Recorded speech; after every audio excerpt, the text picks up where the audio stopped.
Oui, on a le plaisir donc de recevoir Gisèle Chaboudez qui a fait la gentillesse, qui a eu la gentillesse de venir nous rejoindre.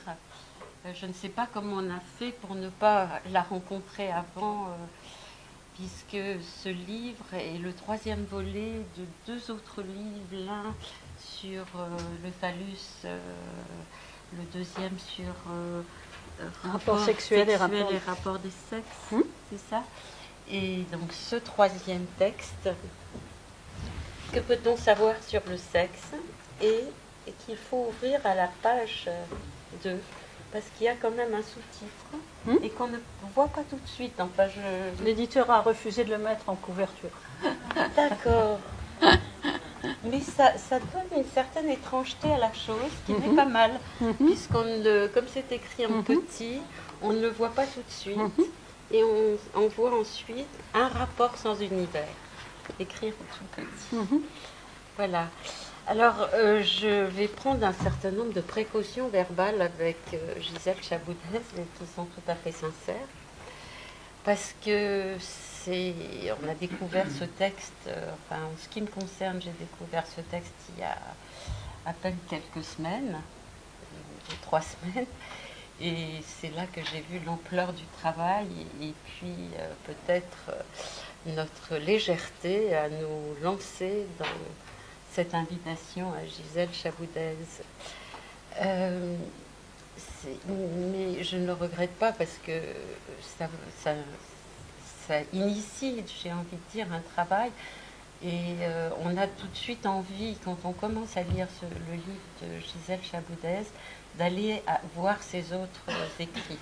Alors, en dehors de ces deux livres, il y a tous les articles que vous avez écrits dans Figures de la psychanalyse. Et ce qui est tout à fait remarquable dans le travail de Gisèle Chaboudez, c'est que depuis manifestement de nombreuses années, elle a pris un fil et qu'elle ne lâche pas.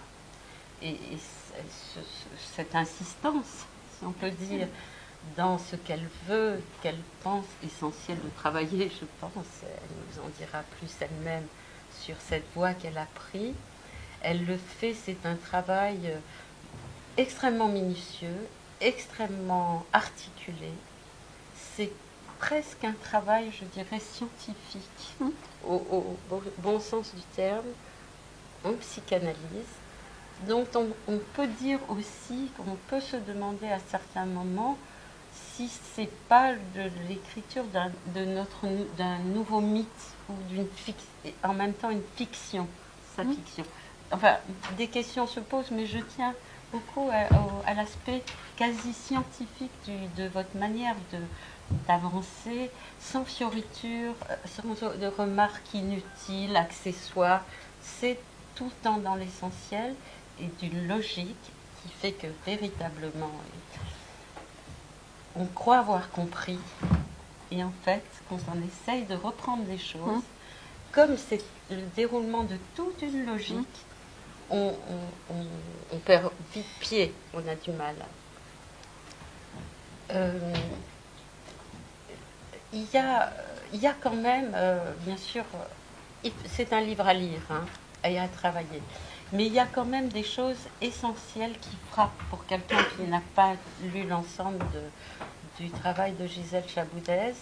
Elle reprend quand même quelque chose dont on a l'impression qu'on l'avait peut-être un peu oublié ou négligé, cette question que Freud nous a laissée en héritage, la question du roc biologique.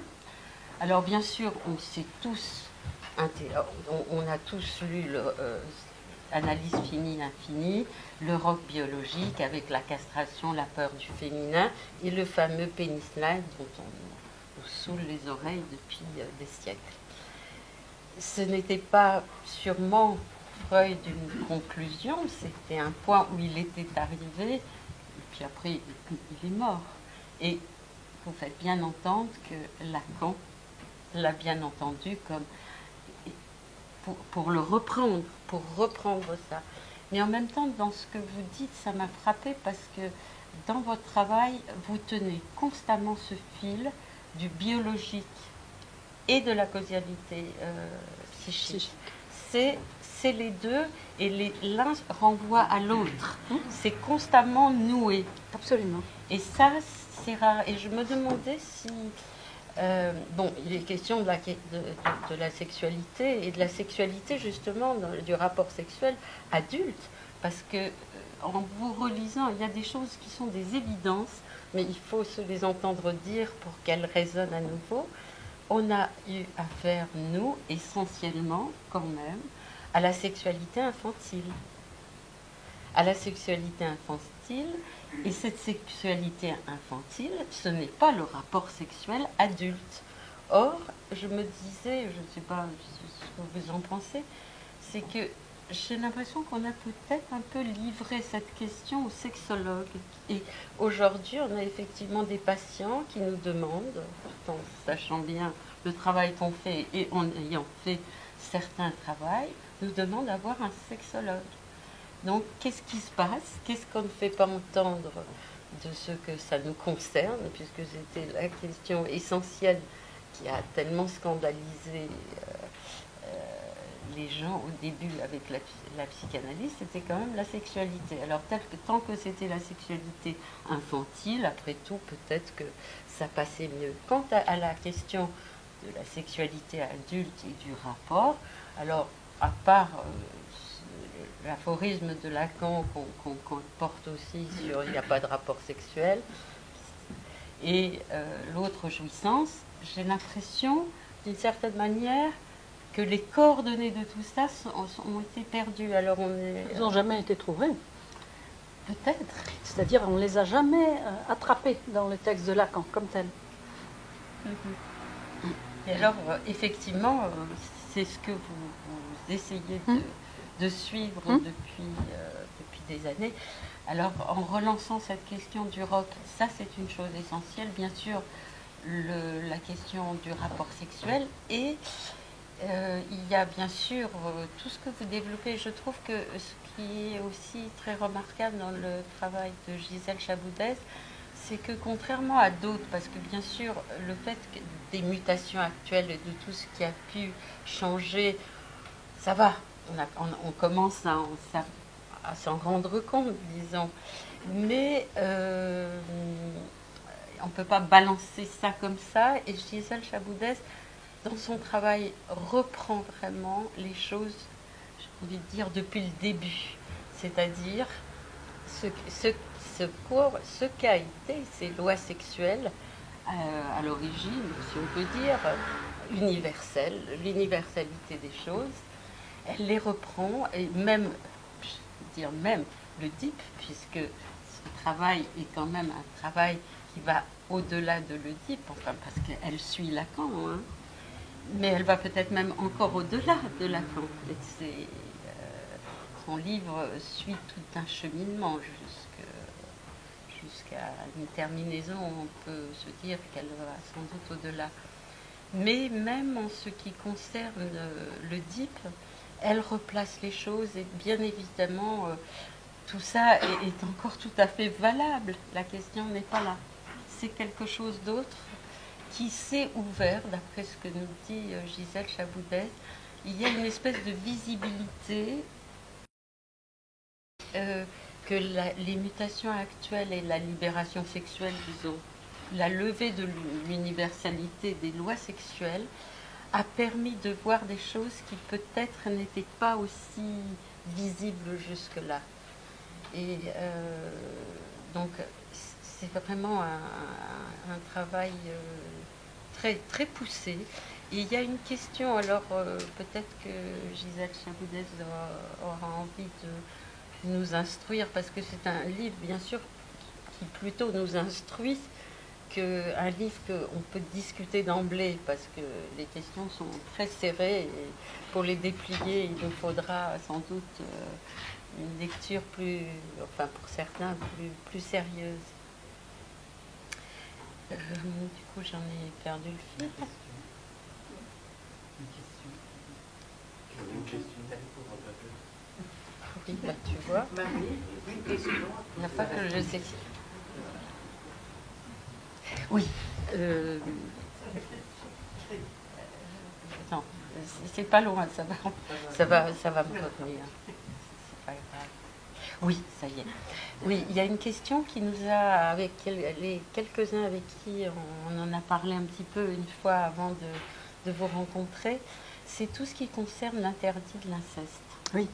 Que vous travaillez, ça aussi, bon, ça semble être des évidences. Si vous voulez, c'est ça qui est troublant dans le livre de Gisèle Chaboudès, c'est que c'est d'abord une écriture et d'une langue facile à lire, au sens où c'est pas, disons, la langue lacanienne copiée de certains lacaniens après Lacan. C'est une langue très pure, très scientifique. C'est pour ça que j'ai dit ça. Et, mais très serré, et qui m'a plutôt fait penser à l'écriture de Freud.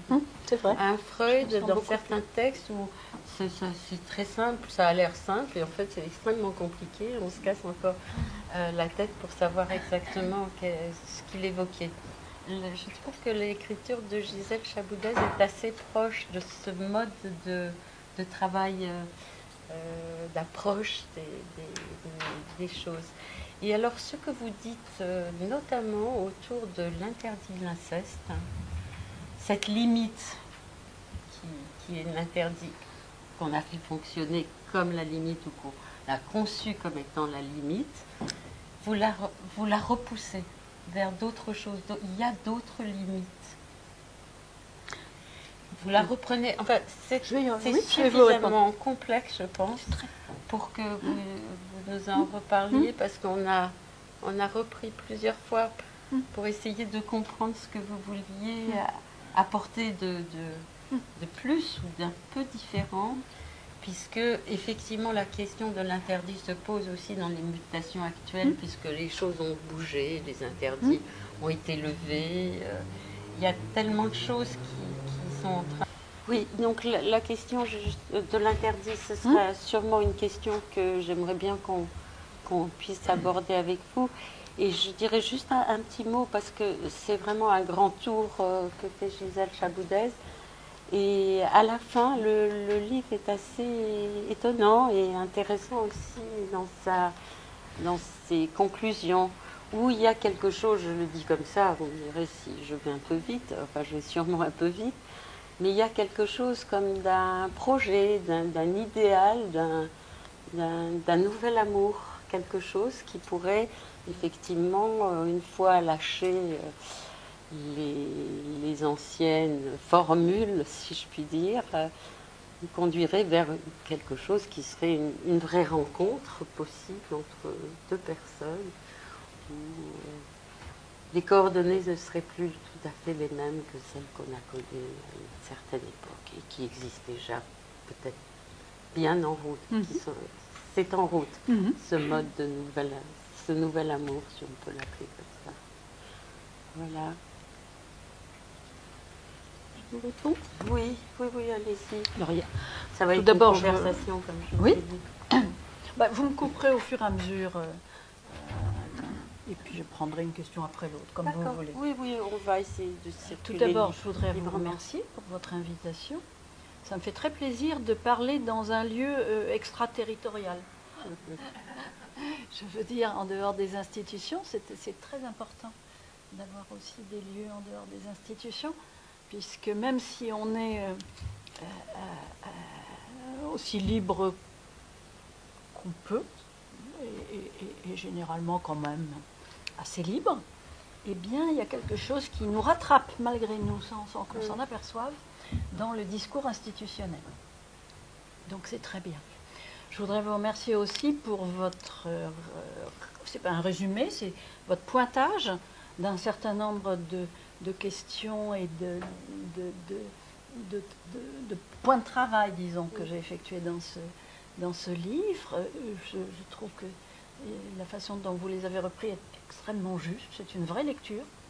C'est extrêmement juste, donc ça me fait évidemment très plaisir. Puis du coup, ça m'intéresse énormément, puisque lorsque quelque chose est lu avec pertinence, forcément, la discussion et la rencontre en est d'autant plus vraie. Il y a beaucoup de points dans ce que vous avez évoqué. Par quoi commencer ? Bon, je vais peut-être commencer par le plus simple. On finira par l'inceste, qui est vraiment une difficulté considérable. Le plus simple, à mon sens, c'est que oui, on avait sur le roc biologique de Freud chacun son idée. Après tout le monde a son idée sur le roc biologique. Un tel va vous expliquer que c'est ceci, un tel autre va vous expliquer que c'est cela. Et pourquoi pas? C'est très bien. C'est très bien. Je veux dire que tout le monde ait son idée, c'est très bien. Mais encore faut-il qu'il y en ait une qui emporte le morceau, je veux dire au sens qui emporte l'enjeu que Freud y mettait. Or, Freud y mettait un enjeu énorme. Il allait jusqu'à... Et Dieu sait si il était vraiment absolument épuisé quand il écrivait ça. Il écrivait ça presque, on le sait, à titre de testament, c'est-à-dire véritablement pour pas qu'on oublie cette dimension, comme toute la psychanalyse, il faut bien dire, à part lui, l'avait oublié. Lui, il ne l'a jamais oublié. On peut le voir, on en a des traces un peu partout, depuis ses débuts, évidemment avec l'esquisse, mais ça c'est autre chose, jusqu'à l'analyse finie infinie. Il n'a jamais oublié la dimension biologique, et contrairement à ce qu'on peut penser, lorsqu'il dit dans Analyse infinie qu'il y a au fond sans doute au roc de la castration tel qu'il vient de l'expliciter, comme vous dites, avec le pénis-nain et la protestation virile, et bien entendu tout le monde a retenu le pénis-nain surtout, la protestation un petit peu moins, mais alors le roc biologique, personne ne l'a retenu. C'est-à-dire on a pensé que c'était une façon de parler. On a pensé que c'était presque une coquetterie. Surtout, faites attention, on a un corps, n'oubliez pas. C'était beaucoup plus que ça, c'était beaucoup plus intelligent que ça, et beaucoup plus important, bien sûr. Donc c'est resté, alors même si tout le monde y a été de son grain de sel pour expliquer le roc biologique, et c'est encore une fois très bien, néanmoins, rien n'est resté, rien n'a répondu à la hauteur de l'enjeu que Freud y mettait jusqu'à Lacan. Lacan y a fait une petite, je le cite bien sûr, puisqu'il n'y en a qu'une, alors il faut la citer. Lacan a fait une seule allusion pour dire, voilà ce que je reprends chez Freud, voilà ce dont il s'agit. C'est dans l'angoisse, c'est en 1963. Il y en a une seule. Évidemment, vous vous doutez bien que la première fois que j'ai lu ça, ça fait donc très très longtemps, c'était en 90 à peu près, j'étais absolument ahurie, et bien entendu, je me suis aperçue que personne ne la lisait, n'en tenait compte, n'en faisait quelque chose.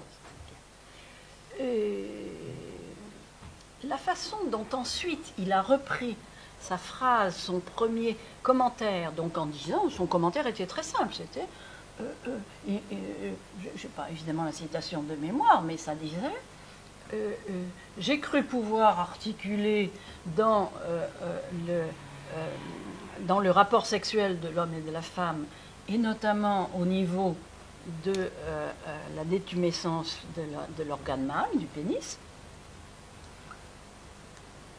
Après tout, Freud nous disait bien qu'à ce niveau, il y a quelque chose qui ressortit d'un roc biologique, et il termine sa phrase, ce qui rend compte du complexe de castration. Je résume, hein, c'est pas une citation de mémoire, bien entendu, mais ça dit ceci. C'est-à-dire que c'est en toutes lettres, véritablement, une théorie entière, une œuvre entière. Alors bien entendu, si ça tient le coup, c'est pas seulement parce que c'est à ce moment-là une connexion d'une importance folle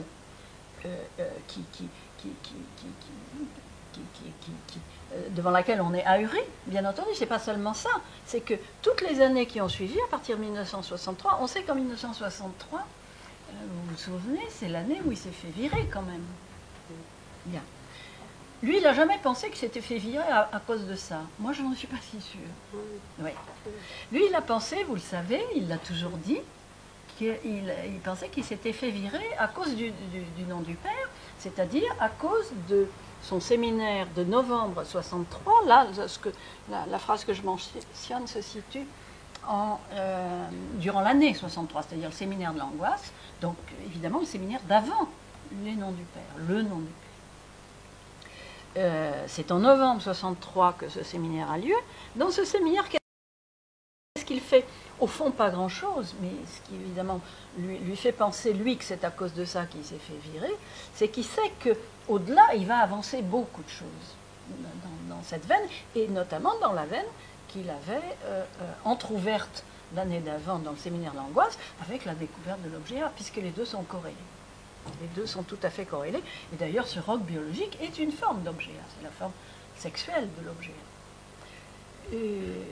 Donc il a pensé qu'il s'était fait virer parce qu'il allait dénuder, déconstruire en quoi consistait le nom du Père, alors que dans ce séminaire-là, en novembre, un seul séminaire, évidemment il n'a pas eu le temps d'en avancer beaucoup, il s'est contenté d'avancer, ce qui est déjà important, mais est déjà vraiment très très intéressant, mais néanmoins qui est rien à côté de ce qu'il pensait devoir avancer avant.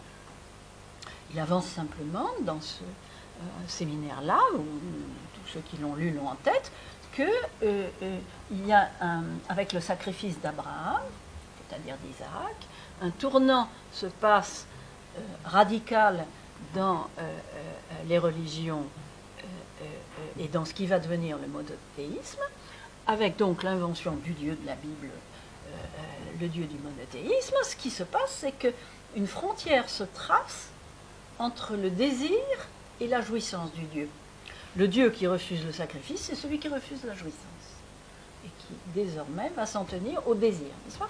Ça, c'est la délimitation qu'il donne pour commencer à montrer ce qu'il veut déconstruire du nom du Père. Évidemment, ça devait aller beaucoup plus loin, et notamment rejoindre la question du rapport sexuel, bien sûr, puisque c'était une première ouverture à partir de là. Donc il s'est passé l'événement que vous savez. Il en a déduit que c'est parce qu'il avait osé toucher au nom du Père, ce qui n'est pas faux, mais encore une fois, c'était rien à côté de ce qu'il allait en avancer.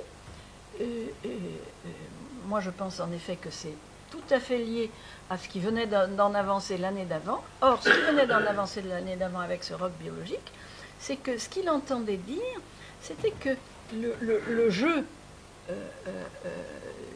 du rapport des jouissances dans le rapport sexuel entre l'homme et la femme, ça n'est pas valable pour n'importe quel rapport, entre l'homme et la femme.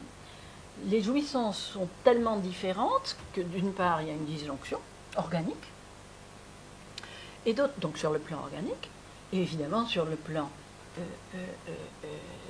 discursif, sur le plan idéologique, il y a une saisie de cette disjonction et la fabrication d'un symbole. La fabrication d'un symbole qu'il base tout à fait précisément à partir de la coupure phallique qui met fin au rapport sexuel.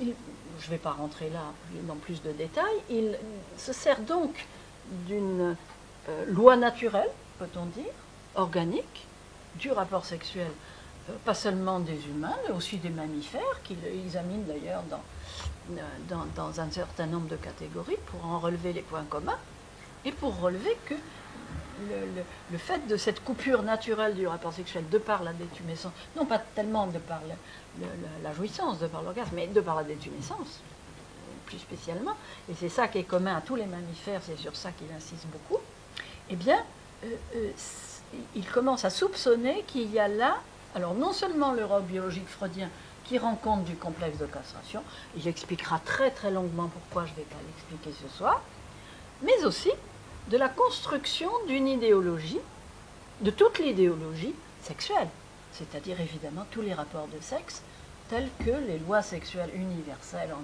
effet les ont, on peut bien dire, adoptés partout dans le monde de façon quasi équivalente, qu'il y ait monothéisme ou qu'il n'y ait pas monothéisme. Ça, c'est en deçà du monothéisme.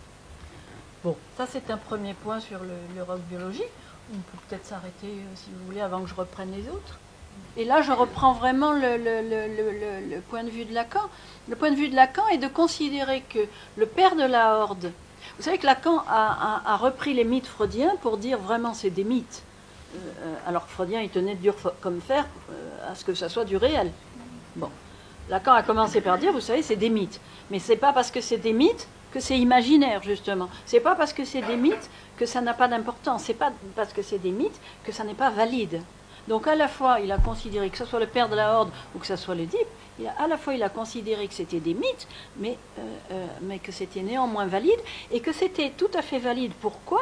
D'abord parce que ça retraçait évidemment, tous les praticiens le savaient, ça retraçait évidemment le fantasme les plus communément répandus, que ce soit le type ou que ce soit le père de la Horde, on le sait bien, dans une ou l'autre névrose, mais aussi parce que ça servait, et ça c'est le commentaire précis de Lacan à partir de 1969, parce que ça servait à figurer une impossibilité logique, c'est dans ces termes que Lacan le commente, une impossibilité logique, bien sûr que c'est ridicule, mais Lacan en rigole le premier.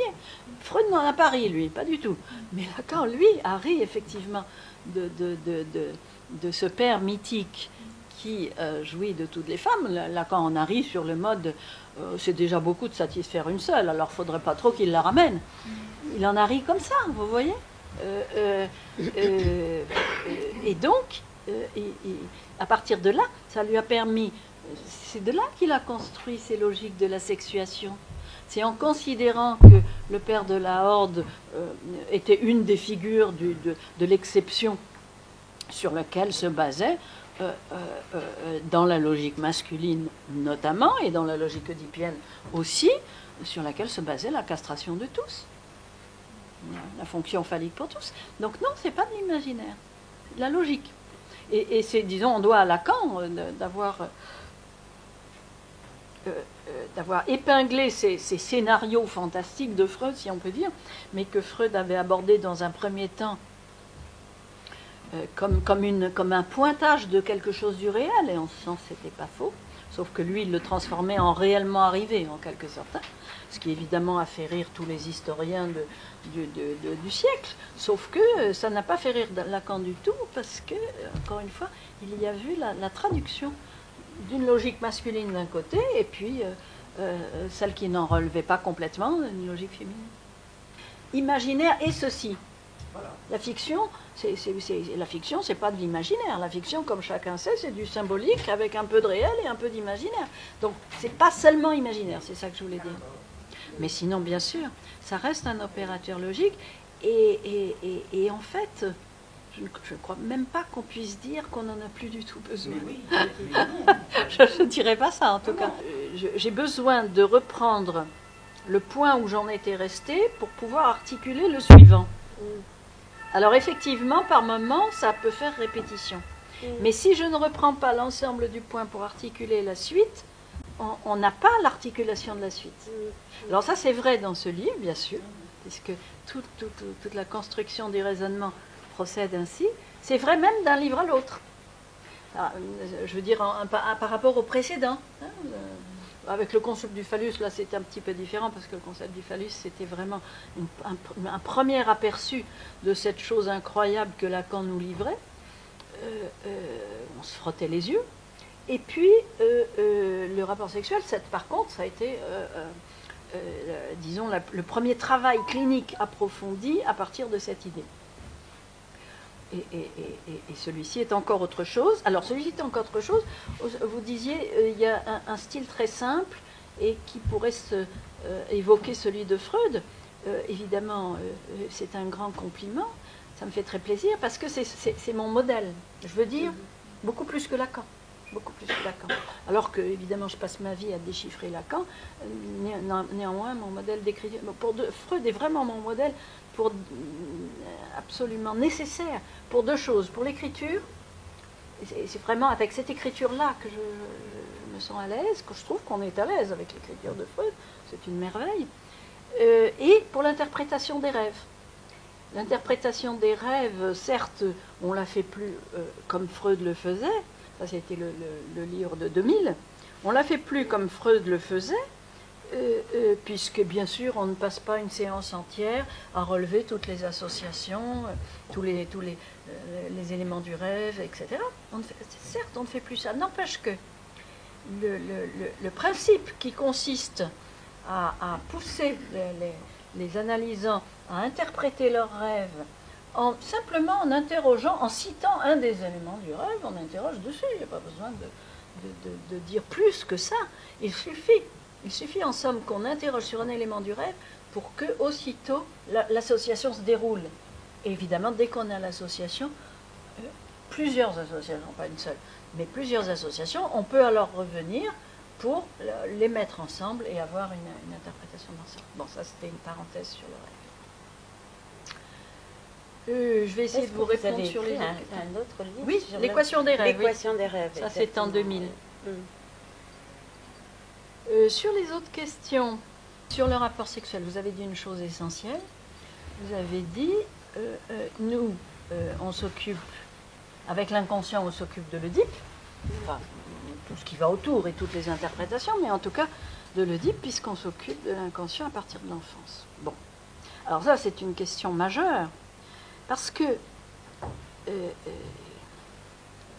la théorie de Lacan, à mon avis, mais je sais que je ne suis pas accompagnée de beaucoup de personnes qui pensent de la même façon, la théorie de Lacan, à mon avis, consiste à nous montrer que l'inconscient n'est pas seulement dans l'enfance et pas seulement dans l'Oedipe. Je pense ça parce que il a entièrement centré toute sa théorie sexuelle à partir donc de 63, 64, etc. Effectivement, sur cette absence du rapport sexuel, dont effectivement on ne peut pas dire que en dehors de celui que je propose, on ne peut pas dire qu'un déchiffrage d'ensemble ait été fait, puisque dans l'ensemble, c'est simplement des lectures ponctuelles qui ont été faites en dehors de celle-ci, donc, celle-ci qui évidemment avait l'intention d'articuler. Vous dites que c'est très minutieux et très scientifique, c'est vrai, je ne le lâche pas d'une semelle. Je ne le lâche pas d'une semelle pour lui faire, si on peut dire, rendre gorge. C'est-à-dire, vous savez qu'il ne voulait pas être compris, là. C'est pour ça que je lui en veux. Il ne voulait pas être compris. Il ne voulait pas être compris pour des tas de raisons, notamment parce qu'il avait été viré. Et qu'il avait été viré, à son sens, parce qu'il avait été trop clair sur ce qu'il allait dire et faire. Donc, ça va très loin. Et en même temps, je pense que c'était un symptôme chez lui d'être incompréhensible. Oui. C'était pas seulement volontaire, mais c'est un symptôme qu'il a mis au service de sa volonté. C'est-à-dire qu'il s'est servi de son symptôme. Bon. Donc, le traquer véritablement, juste lettre après lettre, pour avoir le dessin d'ensemble. Je parle de dessin, mais évidemment, ce n'est pas un dessin, mais quand même, c'est un dessin. Le dessin d'ensemble de quoi? Alors, on pourrait dire de l'enchaînement des propositions logiques, sur quoi elles débouchent, vers quoi elles vont. On pourrait dire aussi presque, mais ça sera plutôt le fait d'un travail actuel et ultérieur, on pourrait dire même jusqu'à l'enchaînement nodal. Vous savez, la fameuse phrase « je te demande de refuser ce que je t'offre ». Bon, la fameuse phrase où l'enchaînement de chaque proposition essaye de nous retracer, parce que c'est très difficile, de nous retracer, la pensée s'y oppose, on n'a pas une pensée faite pour ça, de nous retracer comment une proposition s'enchaîne à une autre proposition, de la même façon qu'un rond s'enchaîne à un autre rond, mais par l'intermédiaire d'un troisième dans le nœud borromien. Jamais directement, toujours par l'intermédiaire d'un troisième. Eh bien, c'est en ce sens que je voulais véritablement essayer d'aboutir à l'ensemble de ce qu'il propose, de ce qu'il proposait, et donc jusqu'à la fin, évidemment, c'est-à-dire jusqu'au dernier séminaire. C'est comme ça qu'on s'aperçoit que la question du rapport sexuel, elle n'est pas seulement une phrase comme ça, un petit algorithme comme ça, elle est quelque chose qui nous lève un coin de voile, alors pas seulement sur l'inconscient, mais sur les discours. Il disait l'inconscient collectif et l'inconscient du sujet, c'est la même chose. C'est la même chose pourquoi? Mais parce que les discours aussi procèdent de l'inconscient. Les discours, c'est du collectif, les discours, c'est construit dans la civilisation, et pourtant, ça procède aussi de l'inconscient. Donc, ce qui est construit dans les discours, et qui justement procède de l'absence du rapport sexuel, absolument. Et ça, d'une façon, vous avez raison de souligner que notre siècle montre beaucoup mieux qu'avant, puisque avant, il y avait quoi? Avant, il y avait Dieu qui barrait ça, c'est-à-dire qui barrait la perception possible de l'absence du rapport sexuel, puisqu'évidemment, il y suppléait. Il y suppléait, j'y reviendrai éventuellement si on a le temps, il y suppléait avec cette loi sexuelle extraordinaire qu'on a héritée de la Genèse, avec la métaphore d'une femme extraite d'un os Lacan dit c'est par pudeur, bien sûr, d'un os de l'homme. Lorsqu'il n'y a pas, justement, dit-il, bien sûr, bien entendu. Comment? Alors, on dit, oui, je sais bien que... oui, non, mais attendez, je vais vous répondre. Je sais bien que, par exemple, il y a plusieurs personnes qui disent que c'est une erreur de traduction, qu'il ne faut pas dire la côte, il faut dire le côté. Bon, je sais que il y a plusieurs personnes soutiennent cette... et pourquoi pas, je n'ai rien contre. Le problème, c'est que si vous mettez le côté, vous tombez dans la symétrie. Un côté puis un autre, on est dans le miroir. Ce n'est pas du tout ce qui nous intéresse dans la question de la métaphore de la Genèse, mais alors pas du tout.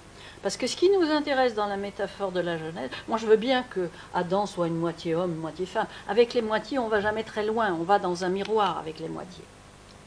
Alors pour le coup, on est là dans un imaginaire dont on n'arrive pas à décoller, parce qu'il faut autre chose pour en décoller de l'imaginaire. Tandis que si vous prenez la côte, à ce moment-là, c'est plus du tout une moitié, c'est plus du tout un miroir, c'est un objet A.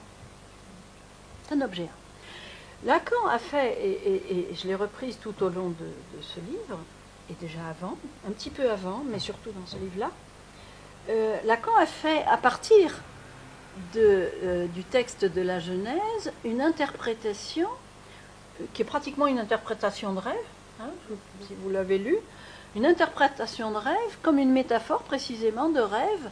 Alors non pas évidemment du tout du côté, ça je suis sûre que même s'il avait lu cette proposition, disons, ou hypothèse que ça soit une erreur de traduction et qu'il s'agisse du côté et non pas de la côte, ça ne l'aurait pas intéressé non plus parce que ce qui l'intéressait lui, c'est de montrer que la métaphore de la Genèse est une invention de l'objet A. C'est ça qui l'intéresse. Et si c'est une côte, c'est un objet A, si c'est un côté, c'est tout autre chose, c'est un miroir, encore une fois.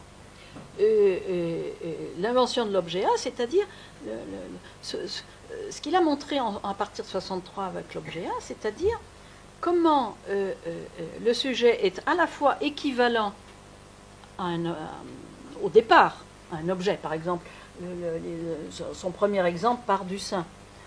Il explique que, bien sûr, dès Freud, on a compris que avec l'objet pulsionnel qui résulte des effets du langage, mais aussi de l'anatomie, le sein est à la mère et le bébé le tète, ça c'est simple. Donc l'objet est dans l'autre et le bébé le demande. Jusqu'ici c'est très simple.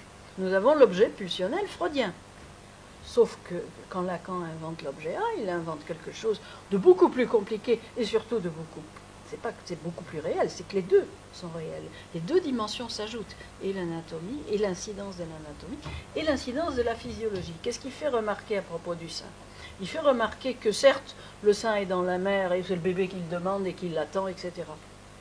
Et qui est appendu, en quelque sorte, au corps de la mère, comme le bébé l'est. D'accord, mais il fait remarquer que le sein, néanmoins, il ne se remplit que si le bébé naît, premièrement, et deuxièmement, que s'il tète. Donc, il en conclut, le sein est aussi de l'enfant, voire d'abord de l'enfant, puisqu'il ne se remplit que pour l'enfant. Donc, il est de lui, il est lui, il est à lui. Vous voyez que ça change complètement la logique pulsionnelle en cause. Ça n'est qu'à partir de la prise en compte de cette physiologie-là, c'est-à-dire l'objet A à proprement parler. Si l'objet A, c'était pas ça, ça n'ajouterait rien à l'objet pulsionnel de Freud. Il n'aurait pas eu besoin de l'appeler autrement, juste pour dire, moi je ne suis pas pareil, c'est pas du tout la question, là, qu'on ne procédait pas comme ça. Donc, quand on prend en compte la physiologie, c'est-à-dire donc ce qui constitue le support logique de l'objet A, eh bien, ou plutôt l'objet A constitue à partir de là le support d'une logique de cette pulsion-là, eh bien on voit très bien que dans la pulsion orale, ça ne consiste pas par exemple dans l'hystérie, puisque c'est là qu'elle est le plus à l'œuvre, on la voit clairement à l'œuvre, mais pas seulement bien sûr.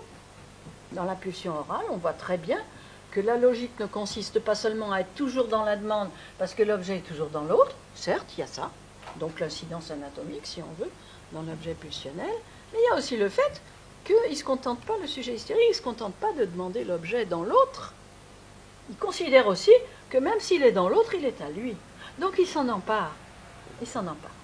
Et on peut avoir un éclairage à partir de là, vraiment de toute une série d'actes symptomatiques de la symptomatique de la logique orale qui relève absolument de cette contradiction-là. Voilà. C'est un exemple. Eh bien, Lacan a repris, je ne vais pas les reprendre tous, bien entendu, mais Lacan a repris toute cette logique-là, que ce soit dans l'oralité, bien sûr, l'analité, et bien entendu le rapport sexuel, puisque c'est dans le rapport sexuel et non pas dans la jouissance phallique de l'enfant, qu'elle soit pénienne ou clitoridienne, c'est dans le rapport sexuel qu'on trouve un objet A, à proprement parler, de ce type, avec précisément la coupure que représente l'orgasme mâle avec la détumescence. C'est là qu'il isole l'objet A, dont il dit que ça constitue, ça, il ne dit pas ça a dû, Lacan ne fait jamais des hypothèses, il affirme, ça a constitué, dit-il, le pivot de toute l'idéologie sexuelle. C'est à partir de là, pense-t-il, et il explique comment, bien sûr, il ne se contente pas de l'affirmer. C'est à partir de là, pense-t-il, que les lois sexuelles ont été construites, et, dernier point de la démonstration, très résumé bien sûr, très schématique, c'est à partir de là qu'il peut interpréter la métaphore de la Genèse, de la côte là aussi, parce qu'un côté, qu'est-ce que vous voulez en faire avec la question de l'objet A, que, avec la question de la côte, il peut considérer qu'au fond, la métaphore de la Genèse métaphorise, symbolise un rapport sexuel.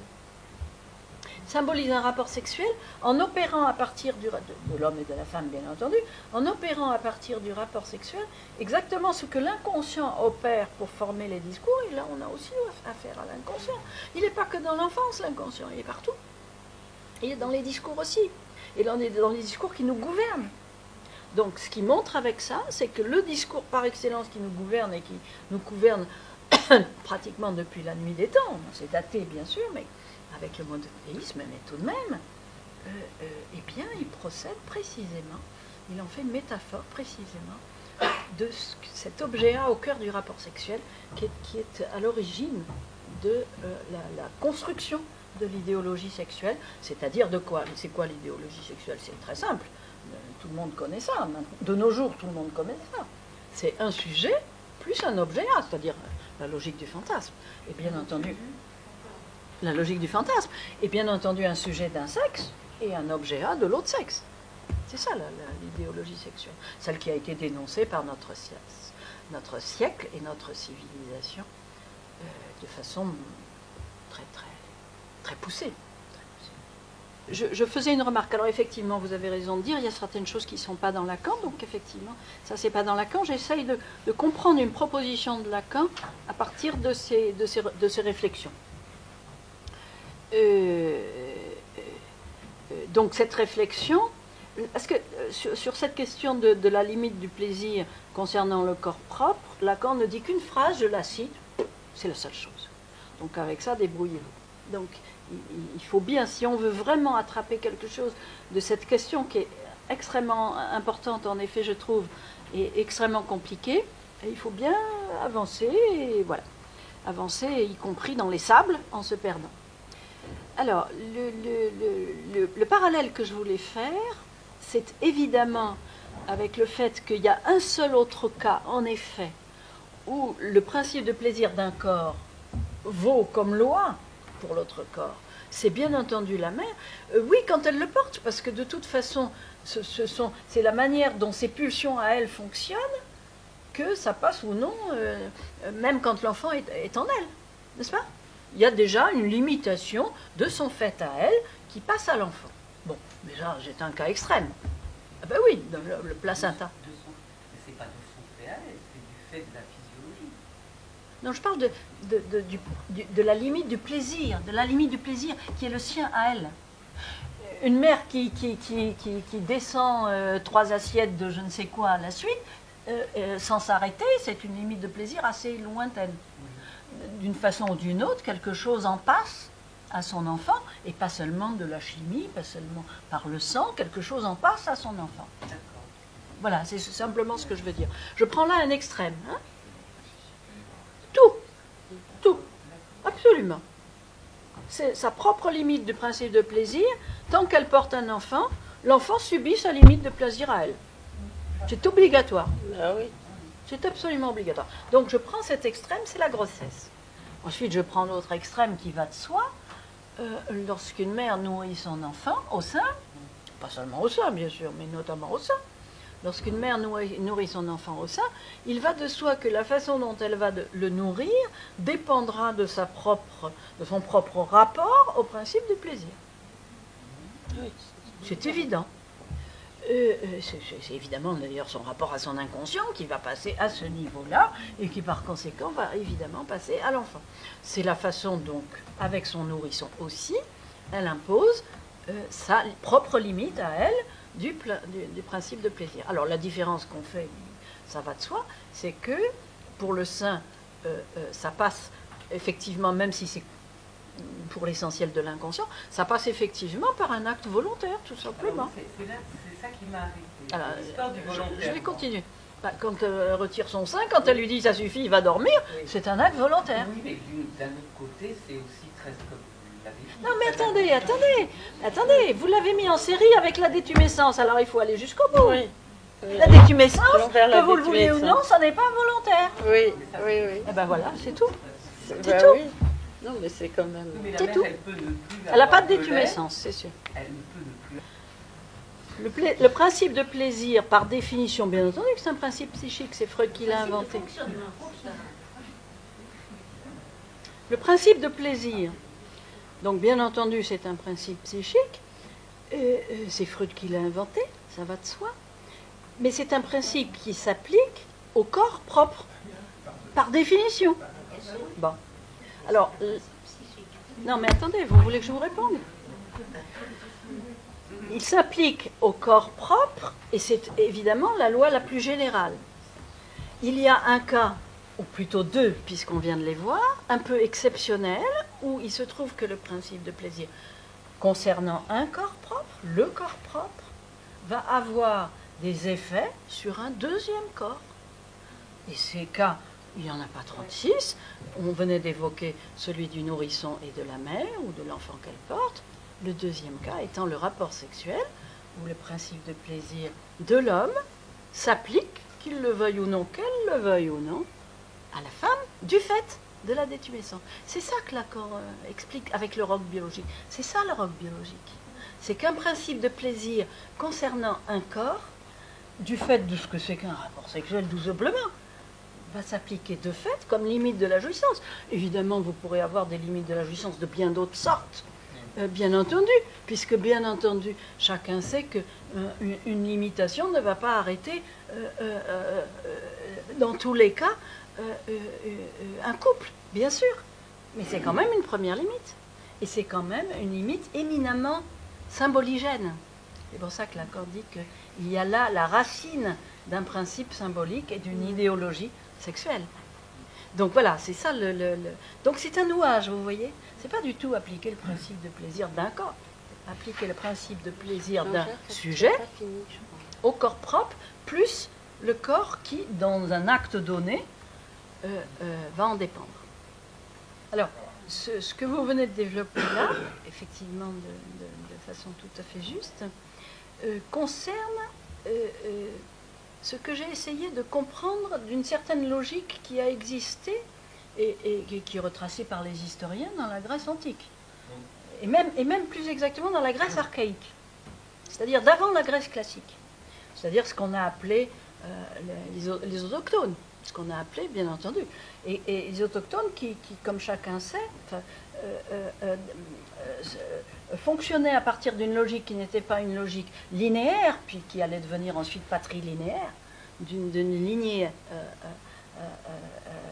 avec les différents individus dans une lignée, hein, de façon linéaire, mais de façon circulaire. Ce que veut dire simplement cette logique circulaire, c'est que, par exemple, ils considéraient, je cite un des ouvrages qui m'a le plus plu là-dessus, de Maria d'Araki, ils considéraient par exemple, selon donc une logique circulaire, que lorsque naissait un fils, c'est le grand-père qui renaissait. C'est quelque chose qu'on connaît assez bien d'ailleurs encore dans beaucoup de folklore. Hein. Ça habite encore beaucoup de folklore. Et c'est c'est ça, et bien c'est circulaire. Ça veut dire donc qu'on n'a pas la patrilinéarité de nos civilisations. ça implique évidemment beaucoup de conséquences.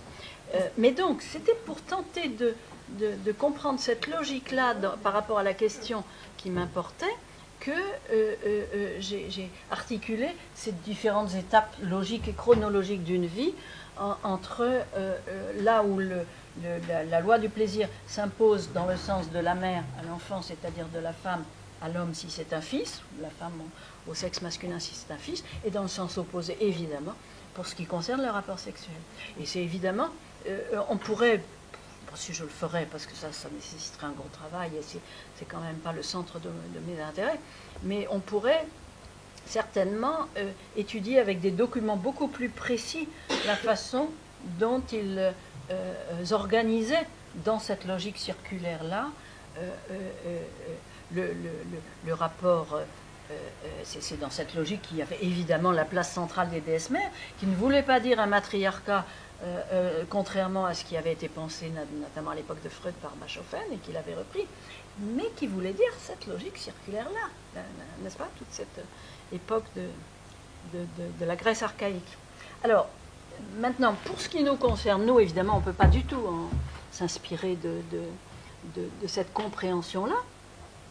Ça ne peut être qu'une image, qu'une métaphore, mais on ne peut pas du tout s'en inspirer pour considérer ce qui nous concerne, nous, dans notre civilisation à nous. Alors oui, c'est donc effectivement le point le plus complexe, je vais essayer de vous l'expliquer, c'est très, très compliqué, c'est vrai. C'est à partir du moment où, d'ailleurs c'est comme ça qu'a été instaurée la patrilinéarité, bien entendu, c'est à partir du moment où on cesse de se baser uniquement sur la loi du principe du plaisir, mais où on le joint à la question de la procréation et de l'agent de la procréation, qu'à ce moment-là, la patrilinéarité s'instaure et que la circularité cesse d'intervenir.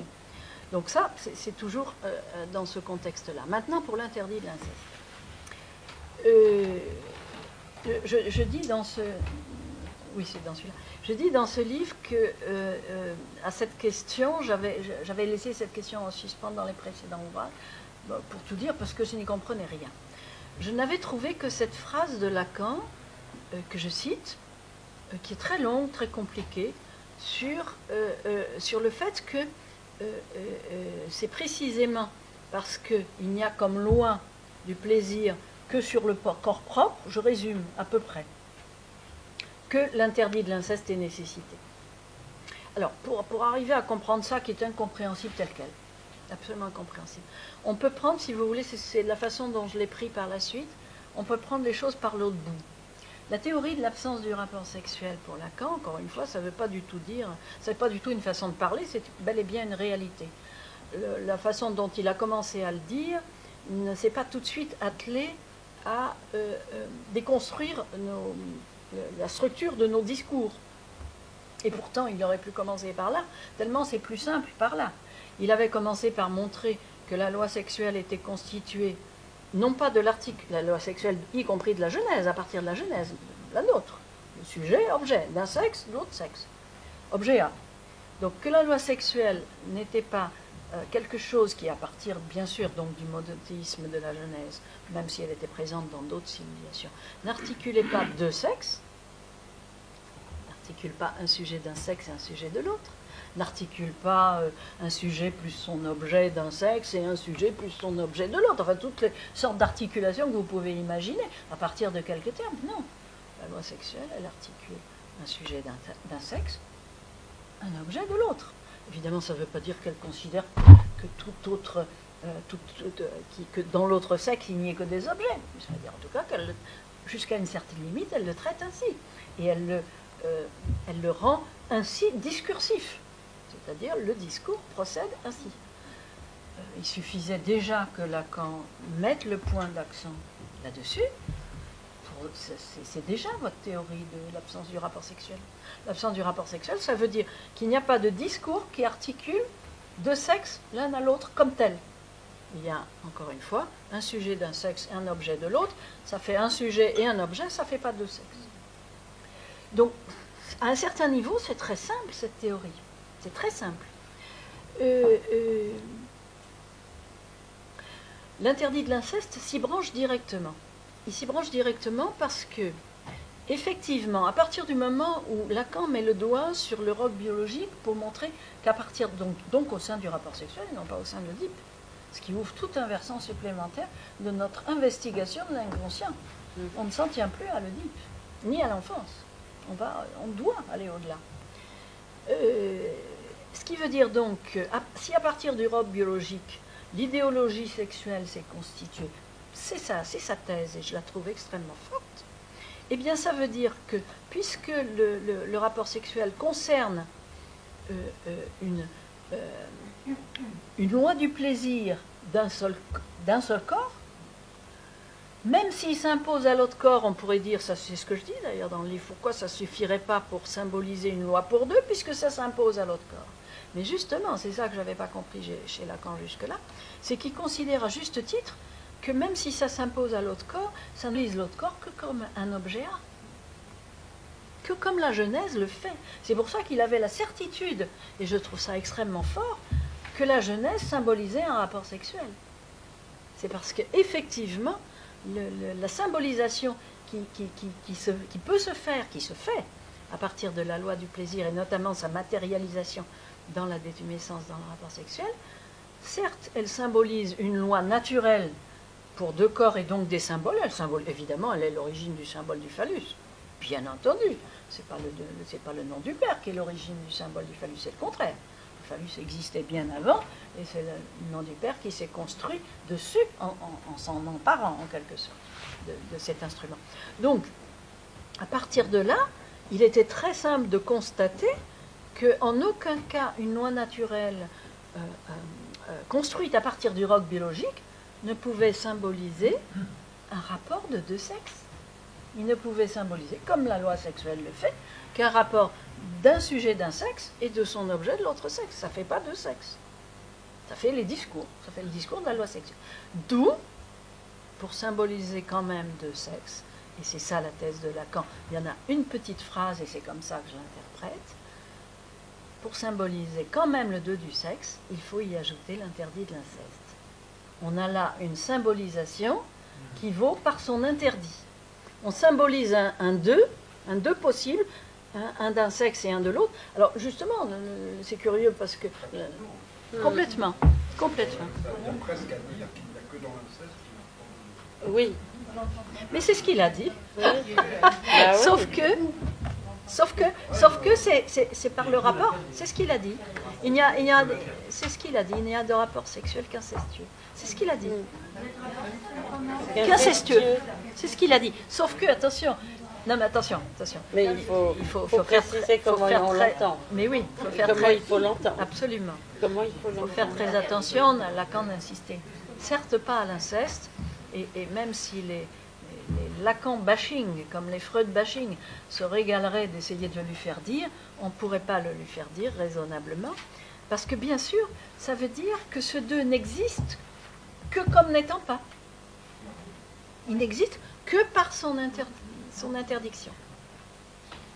Il n'existe que par son interdiction.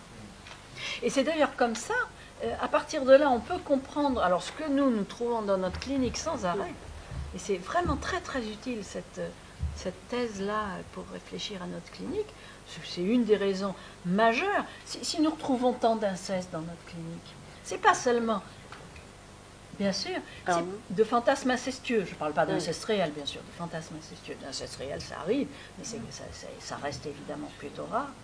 Si nous trouvons tant de fantasmes incestueux dans notre clinique, dans notre expérience, c'est pas seulement parce qu'en effet l'Oedipe, c'est vraiment, alors je dirais pas la moitié parce que j'ai horreur des moitiés, mais une bonne part de l'inconscient, une très bonne part de l'inconscient, mais c'est pas seulement pour ça. On a là une thèse supplémentaire qui nous montre que si on a tant de fantasmes incestueux dans l'expérience, c'est parce que c'est parce que ça supplée au rapport sexuel qu'il n'y a pas. C'est parce que le fantasme incestueux sert de suppléance à cette butée qu'on rencontre sans arrêt et qu'évidemment les analysants rencontrent plus que les autres parce qu'ils s'y penchent sur cette absence du rapport sexuel tel qu'il n'est pas écrit, entendons-nous bien, tel qu'il n'est pas écrit. Ça ne veut pas dire qu'il n'y en ait pas de possible, mais ça veut dire que s'il y en a un possible, il faut le fabriquer. Il n'est pas écrit. fabriquer. Il faut le fabriquer, et j'ajouterais borroméennement, parce qu'on ne peut pas le fabriquer autrement. C'est-à-dire non pas en nouant deux termes 2 à 2 directement, c'est impossible, mais par l'intermédiaire d'un tiers terme. Ça, c'est une autre question. Donc voilà comment on retrouve la question de l'interdit de l'inceste. Effectivement, c'est complexe. Il faut faire toute une gymnastique, C'est ça. si je puis dire.